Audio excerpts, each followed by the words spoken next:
Escape competition through authenticity. This comes from this book, The Almanack of Naval Ravikant. This is my second go at this episode. And I've also read this book 3 times.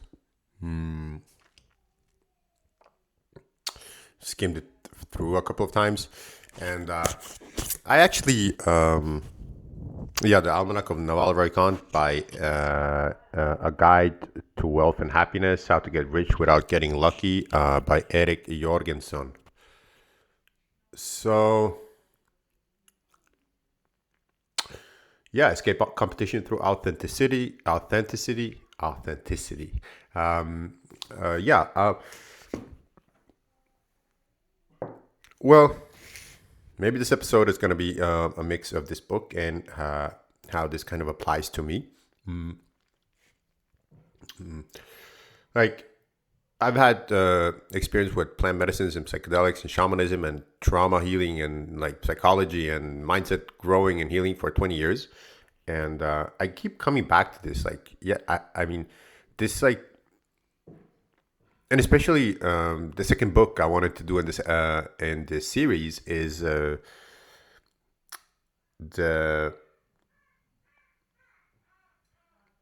Teachings of Don Juan by Carlos Castaneda, and I already read it through. I read it through in a day, just the same way I read this book through in a day. And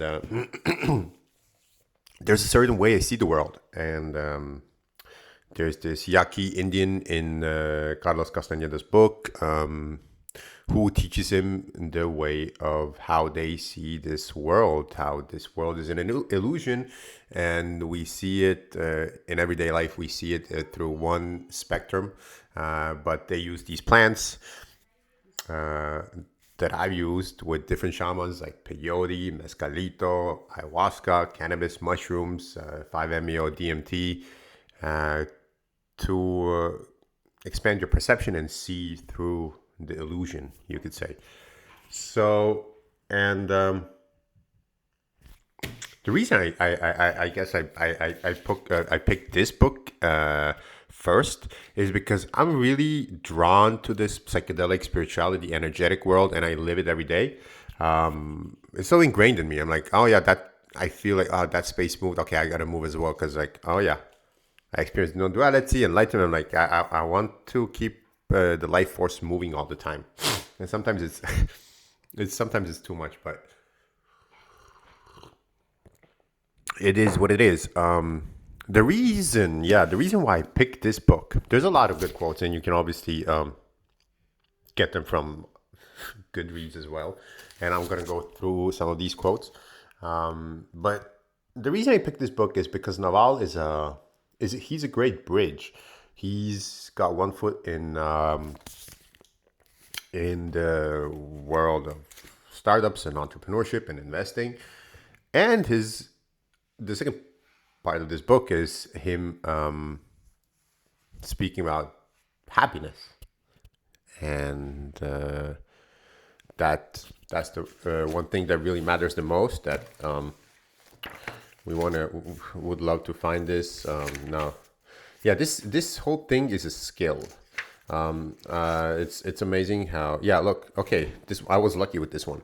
My number one priority in life about my happiness, about my family, about my work is my own health. It starts with my physical health. Second, it's my mental health. Third, it's my spiritual health. Then it's my family's health. Then it's my family's well-being. After that, I can go out and do whatever I need to do with the rest of the world. And it's such a great quote because I really like, my upbringing was different, and I kind of accidentally got into this world of spirituality and plant medicines and shamanism, and I got really good at it in that game, in using the plants to like. I think I can do a really good episode on if I do my best and put in my effort. I can do a really good episode on the book of Don Juan and the Yaqui way of knowledge, Carlos Castaneda. Yeah, it's just Yeah, and another reason why I want to do these things is like, well, I was actually having a conversation with Chat GPT yesterday. I've been using Chat GPT in a multiple ways, and I'm not sure which is the best way, but it's a good synthesizer of ideas and of, I guess, research as well as giving you ideas. But I mean, like now writing and speaking, no one can do this for me, and I think it's and especially in the age of AI. I think learning how to communicate and how to write and how to present yourself, it's a really valuable skill. So, and I quite enjoyed this. I really enjoy reading books. The first episode I put out was two nights ago, but then I just felt I could have done it better, and I was kind of like just scattering and just do it all right away. And but okay, so the point with ChatGPT, so this is why it's a great way to just learn through these books and do these podcasts and episodes. Okay, so I asked ChatGPT to kind of like all the quotes and all the notes from Obsidian. I fed it to ChatGPT and asked it to work find the Nash's equilibrium through all of these things I fed it. So and this is what and the reply really resonated with me because I've been kind of like, I mean, there's multiple reasons, but I've been kind of like really haven't figured. I've been having doubt in my own like intuition, and but it's kind of it. I'm okay. I gotta get better. And now, and it gives me the same answer. It's like build a great software company for freedom. Use reading and podcasting to refine your thinking and building relationships, and let your eventual books become the long-term record of what you learned about consciousness, builders, and living well. So, yeah, I've been kids hanging out behind that wall and playing.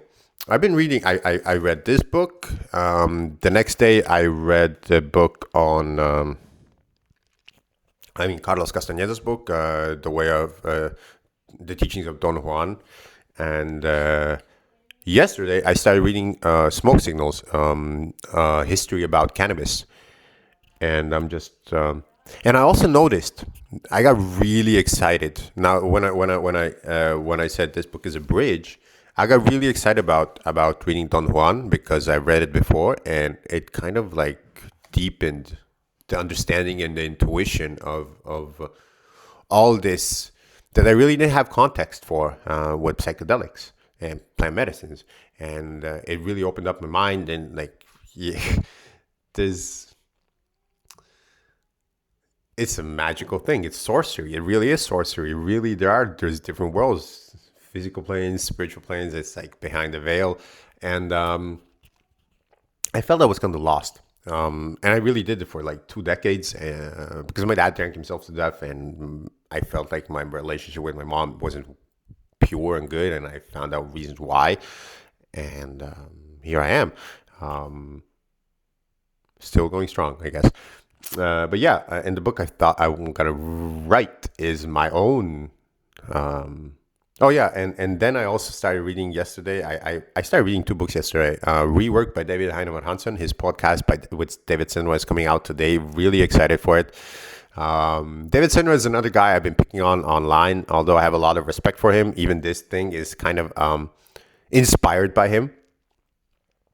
But his hands are shaking. He's like, he can't keep them like this. He always hides them. He's like, and I think the guy doesn't have grounding. I think cannabis could help him. I think psychedelics could help him to see where. But I understand why. He's putting in a lot of effort. He's just going full speed, and that's great. But I wanna stay balanced. I wanna go full speed, but balanced without having my hands shake. And yeah. And this is what Naval talks about: spiritual wisdom, health, and so on. The last time I went through this book, and everybody wants to get rich immediately, but the world is an efficient place. Immediate doesn't work. You have to put in the time. You have to put in the hours. And so I think you have to put yourself in the position with the specific knowledge, with accountability, with leverage, with the authentic skill set you have to the best in the world, and to be the best in the world at what you do. Well, if cannabis was legal here and magic mushrooms were legal here, I could, or I can work with a lot of plants, with peyote, even with ayahuasca, because I've been doing the diets with the rainforest alone for twice for months at a time. I have the skill set and I have that connection and grounding. I wouldn't get lost in the spirit world. Even in Don Juan, you would read the book, and they're like, well, some people go to the spirit world, and then they never come back. People get lost there, and I've certainly felt that. I felt like. I felt with the first, like, after I really went deep into psychedelics, I'm like, the information and the data that comes from there, it opens up your mind, and you're like, oh, bro, there's way more to this than this everyday perception. There's like 5D chess, literally. And I got really confused and lost in a sense. Like, my world crumbled down, I would say. And it's been taking a lot of time to rebuild it. And I think, and confident, like, yeah. But my situations was very different as well, because on a number of ways, my mother, I grew up with my mother, and then I'm like, oh, dang, she's been the one who's kind of like been taking a lot of life force from me and holding me down. And because I grew up with her, I didn't even question that. So yeah, and yeah, I found myself really loving to talk on camera. And I think it's a great way to display my knowledge, my skill set, and connect with other people. And I also think, yeah, I want to build something. But this is the stuff that I'm doing pretty much every day, and this gives me guardrails, constraints, in a sense. Like, okay, I want to do this project, but I also want to build something, and focus is important. You should kind of like do one thing, but this, I realized, is like a good experiment, and I think I want to do it for a long term. I have all these books. There's like, I don't know, from that camera, filming on my phone, you probably can't see it, and from this camera, you can see it as well. But I have like Against the Odds by James Dyson, Benjamin Franklin, Musashi, Influence, Power versus Force, the Almanack of Benjamin Franklin, Charles Darwin. I want to read these books. And the last time I also, I said, like, this episode might be more about me and about this permissionless leverage that I'm creating with this video. Code and media are permissionless leverage. They're the leverage behind the newly rich. You can create software and media that works for you while you sleep. So I think this is a great way to do it. And I remember the first video I made. Maybe, I'm not sure which one is better, which one is going to be worse, but there's a lot of ideas popping up. Like, okay, yeah, I want to read these books. The thing I said in the last episode, I have all these books I want to read, and sometimes I buy all these books. I'm like, okay, I start reading all these books. There's some books over there. This is my mom's house. I got a library upstairs. I got these books here, transurfing and so on, and all these. I'm like, yeah, I like these books. I like reading these books, but sometimes I read them and I should be working on something instead of just reading, So this gives me a reason to read them, to finish reading them, and to display what I learned through these books. Now, my eagle feather here from my own land, and this is from the Yawanawa tribe from the rainforest. It's called the coca. It's an Indian headdress, and this is actually something I could speak in the summary or episode I'm doing of Don Juan, Carlos Castaneda, the teachings of Don Juan, and the native Indians in the rainforest. They would put on this coca while they're under the force of ayahuasca, and they would fly like a bird in their spiritual vision. So that's a big thing. Yeah. Okay. Oh yeah, and also, like, I remember the first episode I made. I got super excited about the next book. The teachings of Don Juan and cannabis. Because cannabis has been a huge ally for me. This is a great example. I was during COVID. I was in Sri Lanka. I went from Brazil, where I had a ceremony with 8-day long ceremony with the Yawanawa tribe. There was a retreat happening over there.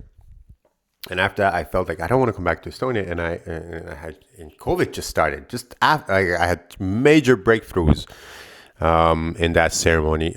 Deep connection with the people of the Yawanawa tribe. And I must go back to the rainforest one day with my family. It would be great to reconnect with them and to show this world and culture to my kids and my family.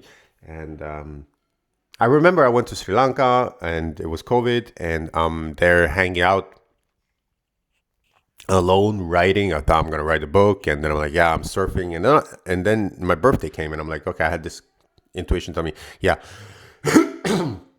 How about you go to the mountains in Sri Lanka for like 2 or 3 nights? And I went there and I smoked cannabis. It was low grade cannabis, but it still was cannabis, and you get the connection. It's a feminine plant, a feminine connection to earth, and it's like, for me, cannabis has always been a power plant as well that gives me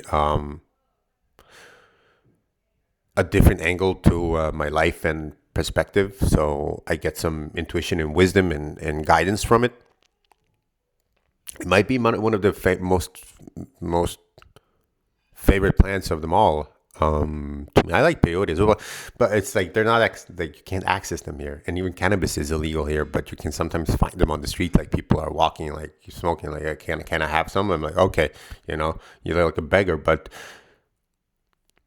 it's pretty good. And sometimes I've been going to places where it's legal, and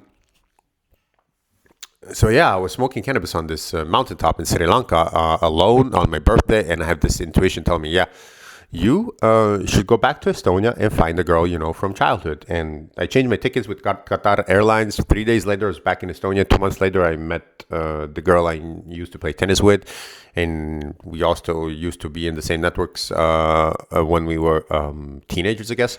And now she's my wife. We got 2 kids, and it's like, it's been a wild ride in a sense, like cannabis kind of like, it was a voice telling me you should do that. Like someone from somewhere was like, the creator was like sending me these messages. So yeah, I mean, more than financial success, Naval has been sharing his own philosophy of life, happiness, attracting readers and listeners throughout the world.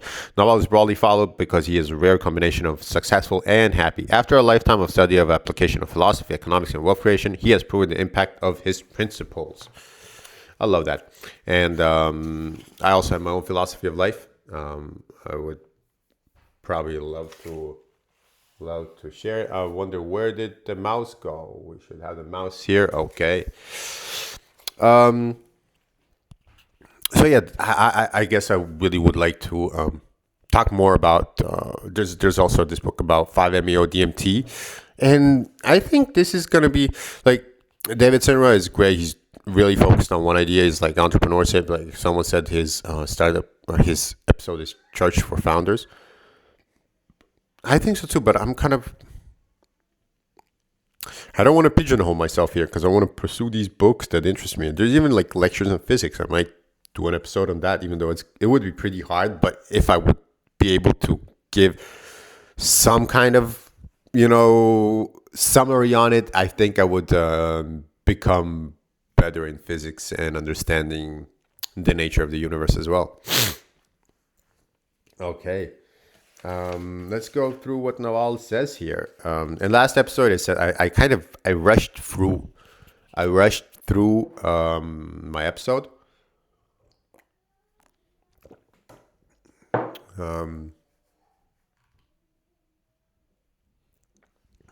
And it should have gone slower. Yeah, I grew up in a single household. Over time, sadly or fortunately, the thing I got really good at was looking at businesses and figuring out the point of maximum leverage to actually create wealth and capture some of that created wealth. I got really good at reading people and reading the energy and holding the energy, being centered. You learn that with psychedelics and plant medicine. You really understand, there's your spirit is you can align yourself like an arrow, actually. And that's what you should strive to do. And that's what you should aim to do, and be straight as an arrow as possible as you can. So, yeah. Specific knowledge is found by pursuing your genuine curiosity and passion rather than whatever is hot right now. Right now, AI is hot. But I've been, and this is where I've been selling myself short, actually. And this is a place where I've had lack of belief. I actually was interested in startups and coding 15 years ago. But I always I felt like I have to go to a developer and ask and beg them in a way, or sell myself to them and so on. And I never built anything. And now I'm like, dude, I look at the IDEs and coding environments. I'm like, my eyes light up. I'm like, oh yeah, there's something really cool about that. And I'm a big fan of James Dyson, David Hanson, MailChimp, and stuff like that. So I want to build something. I definitely want to build a product, a business and a product. And the way David Senra put it from James Dyson and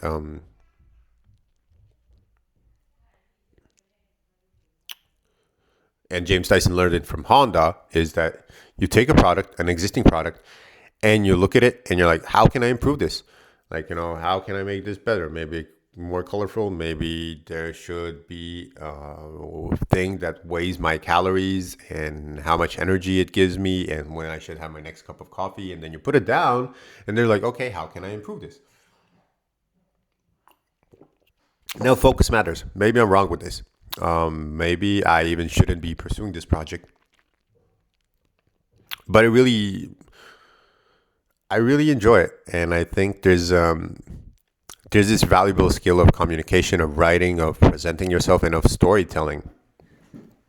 And this project definitely, and what else? It's all human relationships at the end of the day. It's human to human relationships around the world. And I think this can make me, I don't know, somebody. And just connect with people all over the world. And I think this is great content. Instead of having random hate tweets or posts, I like this more. I like this format more. And I've been doing these videos for 5 years, 7 years, and then I delete them, and I'm like, okay, I do them again. But I actually like this, and this gives me a creative output to share what I know and to do what I like, which is learning. And I also thought maybe I'm not gonna just do books, but because I do a lot of learning about goals and all of these. There's maybe I can tie these things together, but maybe they're gonna be in the form of books or articles that I'm gonna post weekly or bi-weekly. Yeah. Study microeconomics, game theory, psychology, persuasion, ethics, mathematics, and computers. And I think this is a great project for me to study Microeconomics, game theory, psychology, persuasion, ethics, and mathematics. Now, studying computers is the way I would probably the way I would study computers is by building stuff. I guess that's what really resonates with me, and yeah, there's this quote. Okay, this is hard. This is what. Okay, so for context, like I said, I've been making these videos for like 5, 7 years. I don't know when I started, but a long time ago. I thought I want to be I remember having this idea. Maybe I should be a podcaster. I'm like, dude, like, and this is not an ego thing. I remember telling myself, like, I don't want to be the guy interviewing people. It just doesn't energize me. I would rather be the guy sitting on the other side of the table and being interviewed. And this quote goes really well with it. This is hard. This is why I say it takes decades. I'm not saying it takes decades to execute, but the better part of a decade maybe figuring out what you can uniquely provide. And and I love this. It's a great way. This spiritual energy, health, mindfulness, consciousness, family dynamics, psychology. I'm pretty good at that stuff. I'm pretty good at how that how that works. Oh, I'm definitely gonna read Carl Jung. I bought his books, but I never got to them because I'm like, yeah, there's so more, like there's more and more and more. I'm like, more. I want to more study. I want to start, and but this format kind of gives me. I feel like this format gives me. I could do this. I could continue doing this for life, and knowledge compounds. I'm gonna get better at it. Skills compound. I'm gonna get better at this format, and like all the greats read. Warren Buffett. Everybody's reading, learning all the time, and building as well. I would love to do this. And so, with this quote, that it's hard, it takes a long time to figure out what you can uniquely provide. Well, it's taken a long time for me to reach this point. And I quite like it. And I think one day when I'm going to be gone in the afterlife, in the next life, my kids will be able to, and my grandkids will be able to. Like, this video is just a great format. And look, it took a long time to reach to this point, this specific point, but also inspired by David Senra and other people who are doing this. Okay, so technology is a set of things, Alan Kay said, that don't quite work yet. Once something works, it's no longer technology. Society always wants new things, and if you want to be wealthy, you want to figure out which of these things you can provide for society that it does not know how to get, but it will want, and providing it is natural to you within your skill set and within your capabilities. Keep refining what you do until this is true. Become the best in the world at what you do, and keep refining what you do until this is true.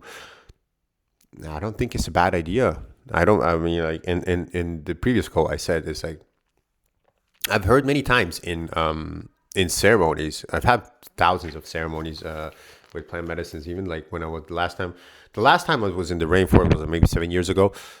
Time flies, man. But it was 7 years ago.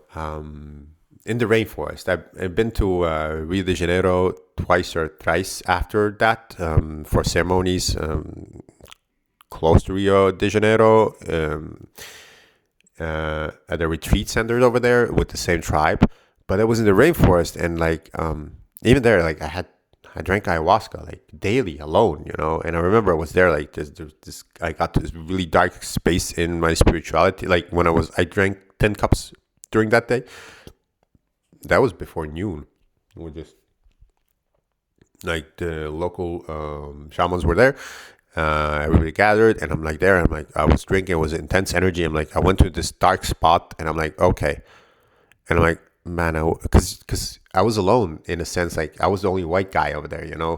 There was no retreat. I was alone there, living for 3 months in that village. It's on the it's called the state of Acre, the most western part of Brazil. And the way you get to the jungle is like, okay, you fly in the most western part of Brazil, then you drive a car for 3 hours, and then you take a boat for like 8 hours into the jungle.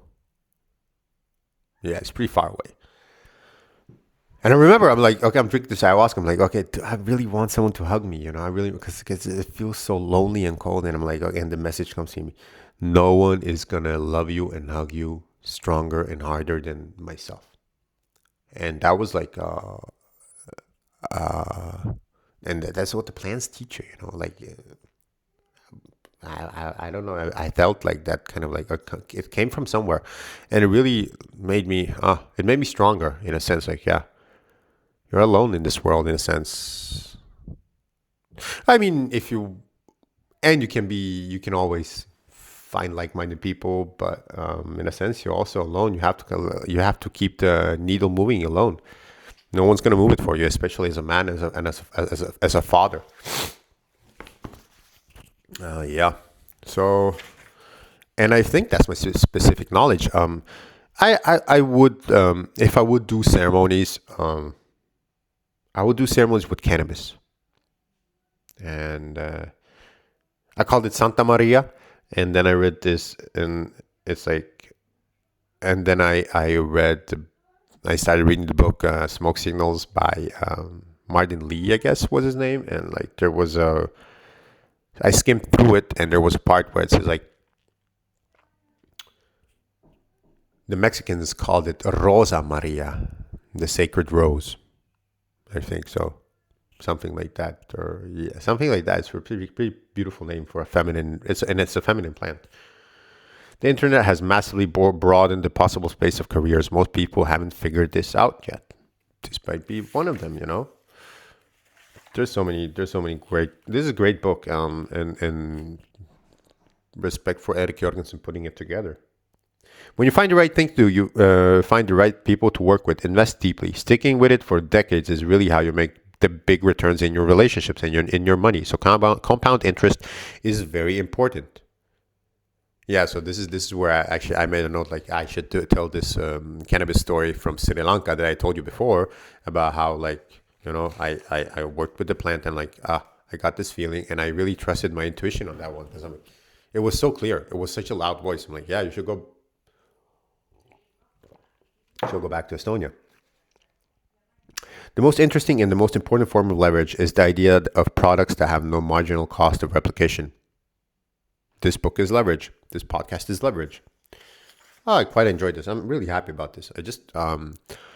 I worked out in the morning. I've been sick. My body is weak, but I still continue working out. And then I kind of take my dogs to the forest every day, because they're hunting dogs and they're like us and they want to run. And maybe I just should have kept the one dog, but I think thinking of giving the second dog away. But like, yeah, you're not going to give your dog away, Just doesn't, like, I remember the story. Who's the actor of Rocky? Before he got Rocky, he gave his dog away, and then he wrote the script, and then he bought his dog back. Like, that's how much people love their dogs. And I just came back from the forest, and they run free.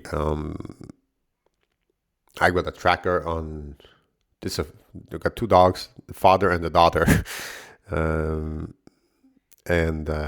yeah, they're a father and a daughter, and the father, Peyote Pete. I named him Peyote Pete after peyote, and he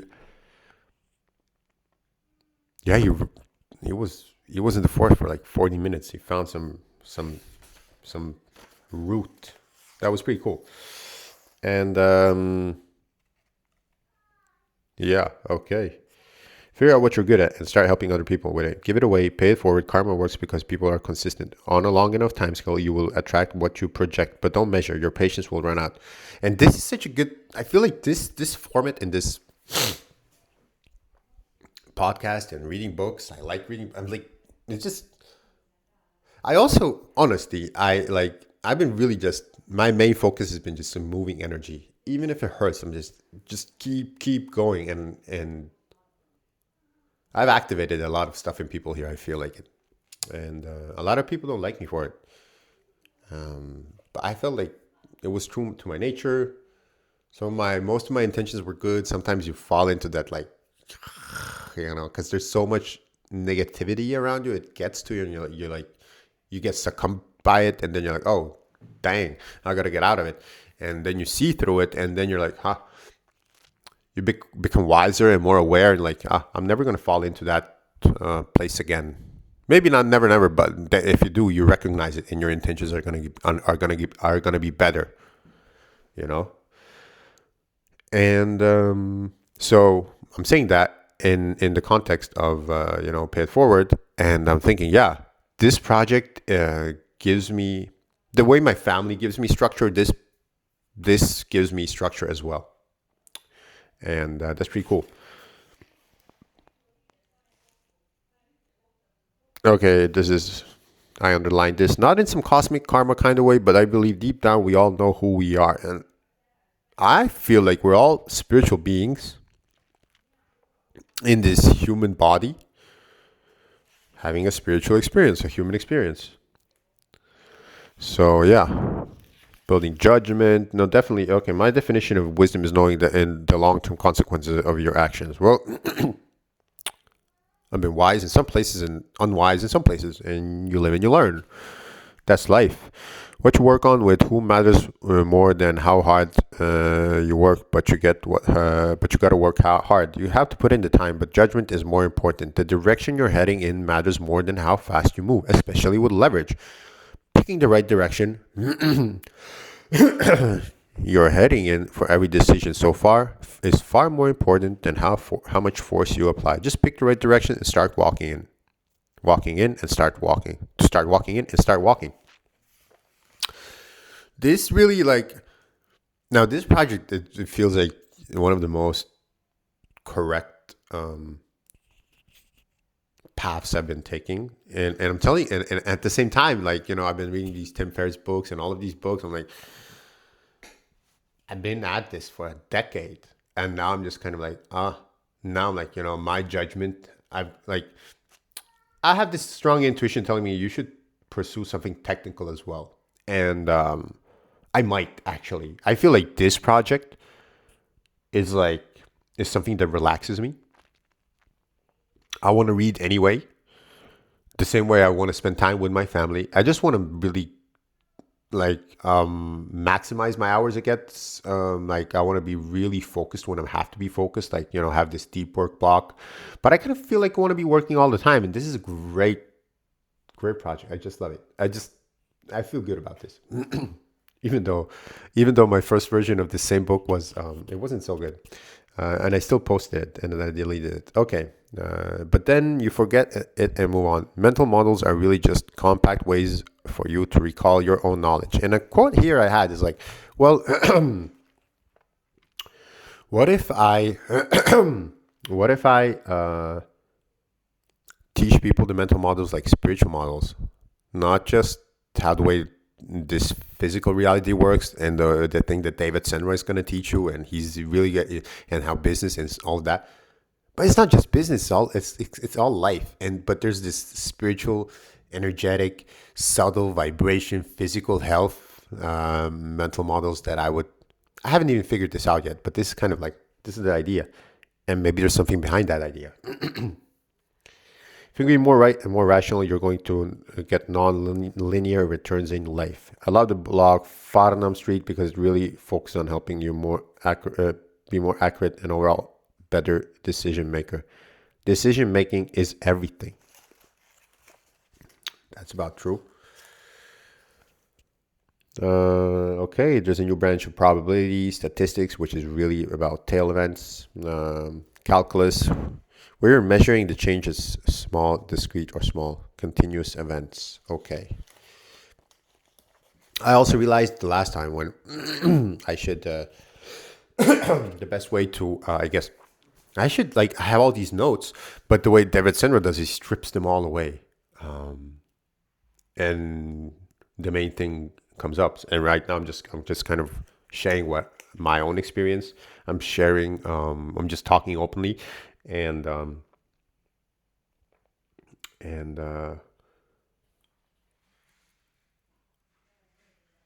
just reading the quotes. I could be better at it. I could strip it away, but okay, this is my first episode. And sometimes I'm gonna put this. I love this. Elon's the Raptor 2 engines. I think or the Raptor 2s or something. But the engines, like, you had this first model, which is like a mess, bulky altogether. The second one is best, and the third one is just piece of art of engineering. Like, it's just beautiful. And maybe it's the same way with this. And sometimes you're just gonna start, and then you gain momentum, and then momentum, that's the way it works. Okay, on happiness, and this is why I really wanted to. The first idea, I'm like, yeah, business and skills and unique knowledge and specific knowledge and accountability, but also happiness. Like, Naval says, like, maybe happiness is not something you inherit or even choose, but a highly personal skill that can be learned, like fitness and nutrition. And that's exactly how it feels like. I know what I eat. I was in Hiiumaa last week. It's it's the second biggest island in Estonia, and the energy there is beautiful. I love that place, and I've got a spot. I've got a land. I've got this like piece of land over there, which is kind of like a national park in a sense because it's under the, it's protect. It's like it's part of a forest where eagles nest. Eagles like have nests and live there. So it's like you're living under a natural park. Oh yeah, I feel like energy is getting tight. It's becoming harder to speak, but let's go. Um, and I feel like, so for nutrition, I was there. I'm like, there's a lady. She's like a 20-minute drive away, and I would go there and just get these like 3 liter, like, these big jars of fresh cow milk, non-pasteurized raw milk that she either got the same morning or the night before, from her cow. And I was just pop pop pop. It's just, that was amazing.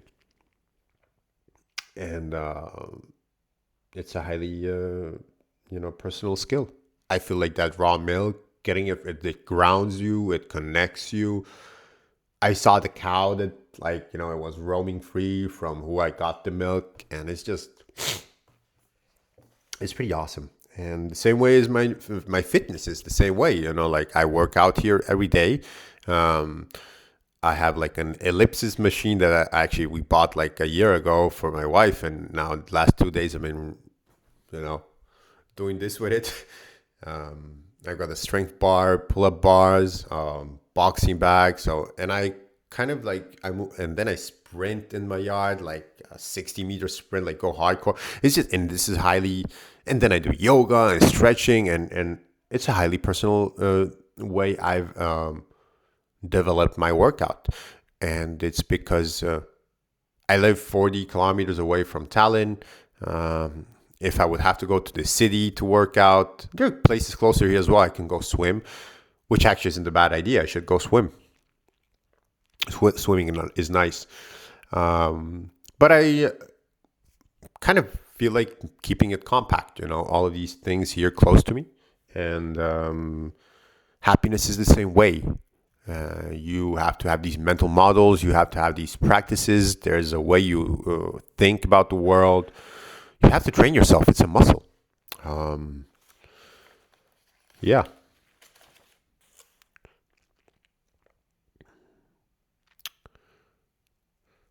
Our lives are a blink of a firefly in the night. You're just barely here. You have to make the most of every minute, which doesn't mean you chase some stupid desire for your entire life.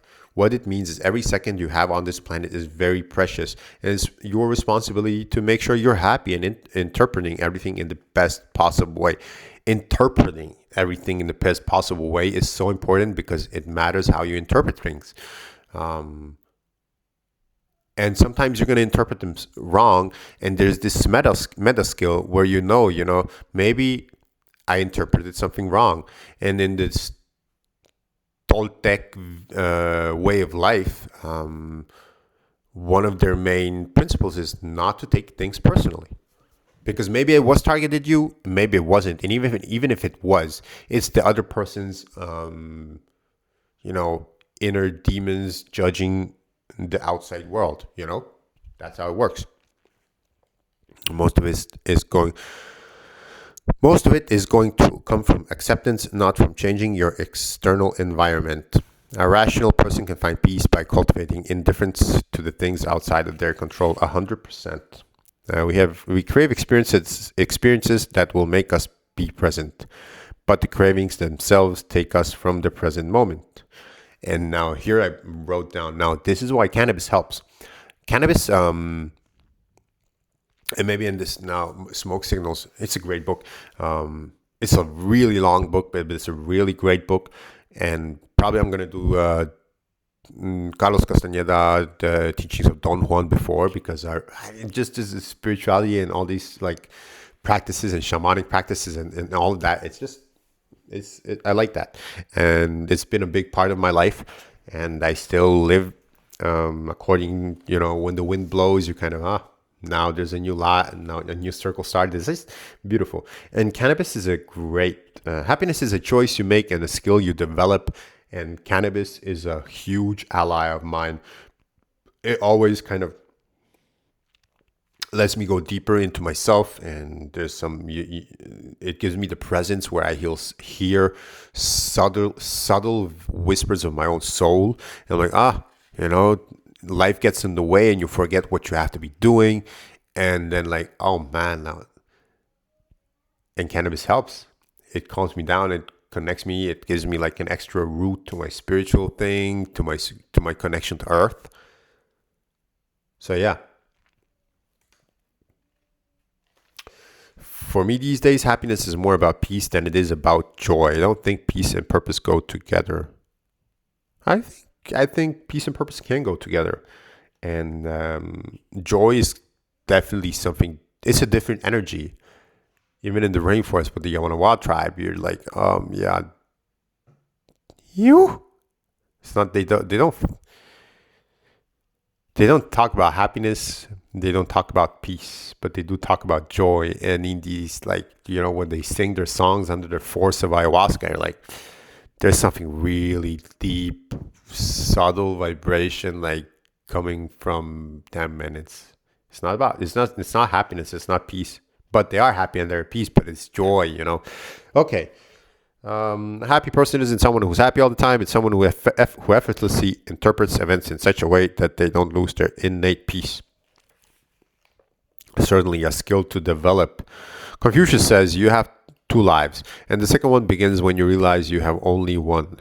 When and how did your second life begin? I guess yeah, this is a great quote, and I've been thinking about it for last year a lot more often. I've kind of like been delusional in some things. There's another. I don't remember what it's called, but it's from Charlie Munger's. Principles of Human Misjudgment, and like me and my mom, we don't get along, and I've been thinking like maybe someday, but I think like, yeah, it's like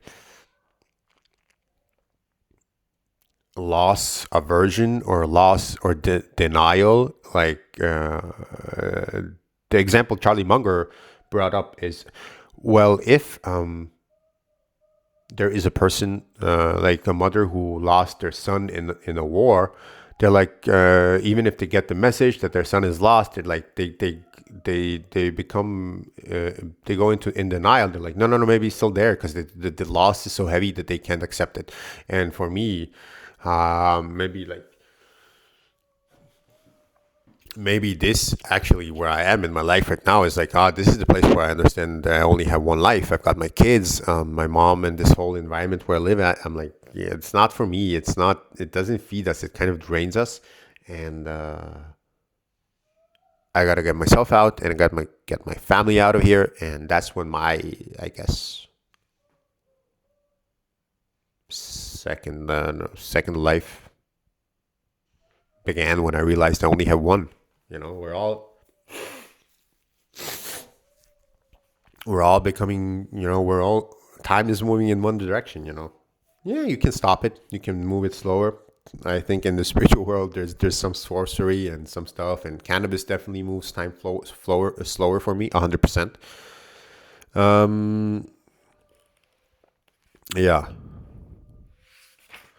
Okay, to me, the real winners are the ones who step out of the game entirely, who don't even play the game, who rise above it. Now, I was in this space before, and I made a wrong calculation. I thought like I can be like this and live like this because my mom's wealthy and I'm her only son. And if I do good enough for a long enough time, I don't have to play this game of money. But I was wrong, just as I said before.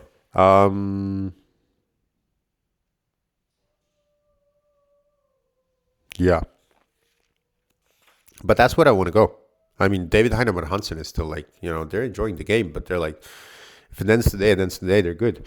I kind of want to be in that place, and really inspired by MailChimp and by Valve and Basecamp, Telegram, all these just purely digital companies. Of course, like now James Dyson and Tesla and all the physical things, they're hardcore as well, and they excite me, and that's where I want to make my money, I guess. And then continue doing this and maybe kind of like morph this into like a founder, entrepreneur, builder slash spiritual cannabis healing, where it's all legal. I would love to do like cannabis. I would love to grow my own cannabis where it's legal, and maybe do like ceremonies for like a tight knit group of people. 100%. This is a skill set, like ceremonies and like keeping space and like really traversing in the spiritual realms and your psyche. This is a skill, like this is like if I would market it and really want to do this for money, I could help people. And I remember I've had so many ceremonies, and I've seen so many different shamans and healers, good and bad, witches and non-witches, and brujos and brujas, and I'm like, they can make you feel really safe around them and be nice, and at the end of the day, you're like, they're just faking it because they're gonna get money from you, and like you're vulnerable and you're open, and like, and that made me think, I don't necessarily want to do this work for money. I'm not sure if I could. I could. I could keep the space for so many people, but it means I would have to be in my own space as well. This means I would have to have my own money, my own home, my own land where I can grow cannabis legally. Then I could be a shaman for other people and a guide for other people as well. So, yeah, perhaps one of the reasons why yoga and meditation are hard to sustain is that they have no extrinsic value, purely single-player games. Working out is the same way. But yoga, Kundalini yoga, Bikram yoga. Bikram yoga would be so nice if I would have my own space here and my own trainer who would come and like do this together with you. It would be nice. Yeah. Happiness. You can increase your happiness over time, and it starts with believing you can do it. Okay. Long-term games are important. Now, this reading books is a long-term. Knowledge is going to compound. Speaking, writing, the internet is a long-term game I want to play. So in this sense, I'm really happy with this. I don't. Of course, it would be awesome if someone else would see this, and if they would connect with me, and I would build awesome relationships with people. I think it would be awesome. But maybe even without that, I would do this. But of course, I think it would be really random if nobody watches it and I'm just speaking to the void. But maybe it takes a long time to get there when, you know, you do these videos and you're like, huh? And you get better at them. And then eventually people are like, yeah, that's pretty cool. That's pretty cool. You know what? I just realized I'm speaking into my DJI microphone, but it feels like it's, I'm not sure if it's working. Anyway, it is what it is. We're going to get better at it. I think you're going to hear me. Okay. Yes. Yeah. Health, choosing to care for yourself.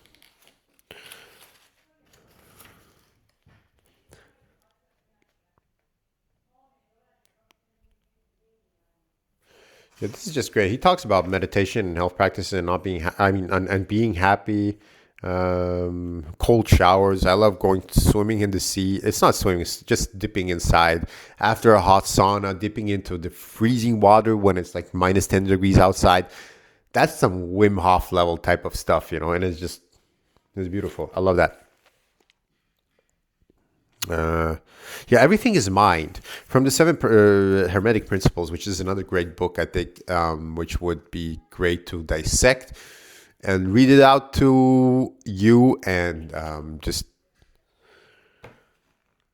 get better in ingraining that knowledge as well. But it's like one over time, you will resolve a lot of these deep-seated, unresolved things you have in your mind. Once they're resolved, there will come a day when you sit down and meditate and you'll have a mental inbox zero. When you open your mental email and there are none, that is a pretty amazing feeling.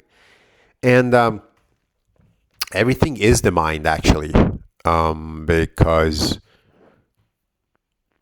it feels like when you work through stuff in your mind, it kind of affects your heart, which affects your body and your vibration and your frequency, and you're either more stressed out or calmer, because everything is in the mind. And eventually, I think he also talks about death. And a lot of people talk about death. Steve Jobs also talked about death. I'm paraphrasing this from David Senra, but he's like, Steve Jobs said, like, you're born into the world, you should soar through the sky while you're alive, and then you die. And then Naval also speaks about this. It's like, when you think about death, it's gonna come eventually. So you should think through a lot of stuff: how you live your life, what you do, what you value, what do you want to leave behind, what kind of a life you want to live. It's almost like you're talking yourself out of a certain frame and you're watching things from a different perspective, even though you're in your own mind. Buddhists talk about awareness versus ego. Chris Williams put this really nice. He's like, when you're in a movie and you've seen the scenes, there's like a killer or someone chasing like a pack in the woods or in the house, and you know where the killer is, and you're like, the people are going right to the killer. You're like, no, don't go there. He's there. And you can kind of do this. You can do this exercise for yourself. Like, you step back and you're like, what do I have to do? What should this guy here do with his life to improve it? Another thing, spirituality, religion, Buddhism, or anything you follow will teach you over time you are more than just your mind. You're more than your habits. You're more than your preference. You're a level of awareness. Your body. More humans, we don't live enough in our bodies. Now, this is like cannabis is definitely going to help you come back into your body, and also realize you're a spirit. You're more than just this body. You're a spiritual being. Your psyche, your soul is connected to the consciousness of everything, and everything is connected. So, very important. I want to be fit. I want to be healthy. Right now, I'm out of shape and I'm fat. Well, nothing sustainable is going to work for you in 3 months. It's going to be at least a 10-year journey. Okay. Yeah. Yeah, there's a lot of, this is a great book. Impatience with actions, patience with results. Great. Anything you have to do, just get it done. Why wait? You're not getting any younger. When you really want to change, just change. But most of us don't really want to change. We want to go through we want to go through the pain. We don't want to go through the pain just yet. At least recognize it, be aware of it, and give yourself a smaller change you can actually carry out. Okay, Scott Adams. May he rest in peace. He's the founder of Dilbert. He wrote really great books. I don't believe in specific goals. Maybe he was wrong with that. But Scott Adams famously said, set up systems, not goals. Use your judgment to figure out what kinds of environments you can thrive in, and then create an environment around you so you statistically like this to succeed.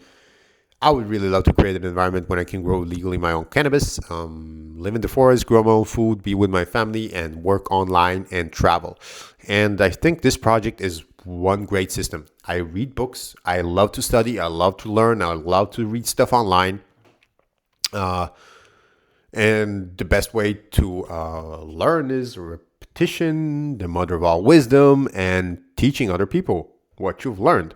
So I think this is a great way to go through these books, and this is a great system. I loved it, and shared online, and it just I become a better communicator. I become a better writer, I guess, and playing the game of internet and teaching people in spirituality and business. Science to me is the study of truth, and mathematics is the language of science and nature. I'm not religious, but I'm spiritual. To me, that is the most devotional thing I can do, to study the laws of the universe. And science to me is the study of truth. Yeah, 100%. I knew people who have read 100 regurgitated books on evolution and they've never read Darwin. Yeah. Think of the number of macroeconomists out there. I think most of them have read tons of treatises in economics, but haven't read any Adam Smith. You have to go to the fundamentals. Grind and sweat, toil and bleed, face the abyss. It's all part of becoming an overnight success. Number one, read everything you can, and just the stuff that society tells you is good, or even books that I tell you to read. Just read for its own sake. Develop a love for it, even if you have to read some romance novels or paperbacks or comic books. 100%. Yeah, I think this is it. I think I'm coming to an end. Understanding the long-term consequences of your actions is called wisdom. Add spirituality, rational Buddhism. The moment you have a child, it's really a weird thing, but it answers the meaning of life, purpose of life question. I think, like, from the Emerald Tablets of Thoth, the Book of the Dead, the Egyptian Book of the Dead, and like, I'm kind of like synthesizing this understanding of and the Bhagavad Gita as well. I've read those and I've listened to those, and it kind of makes me think like, well,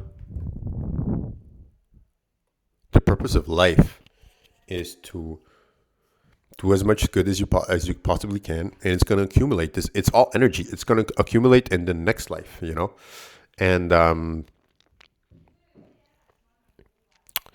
also, you know, there's these people on Twitter who are like, yeah, nothing matters, but it does matter. That's the thing. It does. It like if you're a father, you know, to a child, and you have any kind of love in your heart, and you love your child, and you want the best for them, and you have the courage to do that, you understand it's not that simple that nothing matters. Yeah, you can say nothing matters, and eventually we're all gonna die.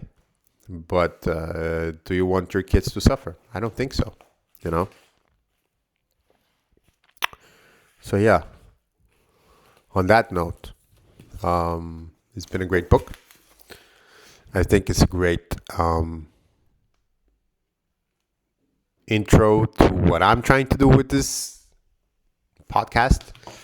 And I think it's a great way to view the world, because, as Naval said, the internet has expanded the amount of careers possible, and most people aren't aware of it yet. And I was thinking the other day, like, I know so much about family dynamics and spirituality and psychology and like energy. I could just become like, you know, a renowned psychologist and spiritual teacher. I'm like, it's not that I want to do that. I don't think I would like to make money based on that, solving other people's problems in a way like that. Definitely not. But this I would love to do. And it's also, if you think of Charlie Munger, you know, Charlie Munger talks about, like, I don't know how to put it into words correctly, but his point is, like, you have to, like all the academics, life is more complicated. Reality is more complicated than you just learn in school. You know, you have to integrate all of these mental models, all of these industries and aspects of education, like mathematics, psychology, persuasion, chemistry, engineering. You have to know the main points and parts of all of those subjects, and you gotta have to integrate those into your life and use them. So on that note, thank you for listening so far. If anyone ever listens this far, I'm definitely gonna watch my own episode but I'm going to probably post it first. I want to get it done. And this is just keep it raw. And all the best. See you next time.